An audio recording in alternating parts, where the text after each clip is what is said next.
தொழில் செய்யும் பொழுது அந்த பார்ட்னருடன் வம்பு வழக்கு ஏதாவது பிரச்சனைகள் வருமா?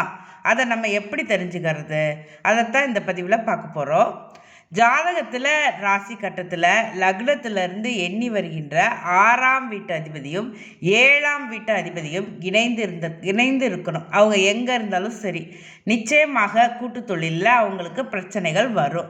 அப்படி இருக்கிற ஜாதகர்கள் அதாவது 6, 7 இணைந்திருக்கின்ற ஜாதகர்கள் நிச்சயமாக கூட்டு தொழில் செய்யக்கூடாது. சரி, இவங்க இணைந்திருந்தாலே பிரச்சனையா அப்படின்னா சின்ன சின்ன பிரச்சனைகள் வரத்தான் செய்யும், நிச்சயமாக வரும்.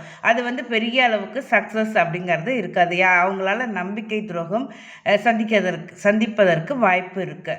அதுவும் இந்த 6 குடையவன் தசையோ 7 குடையவன் தசையோ நடைமுறையில் வந்துருச்சு அப்படின்னா நிச்சயமாக இவங்க அதாவது கோர்ட் படிவாசல் ஏறுற அளவுக்கு பெரிய பிரச்சனைகளை கொண்டு போய் விட்டுரும்.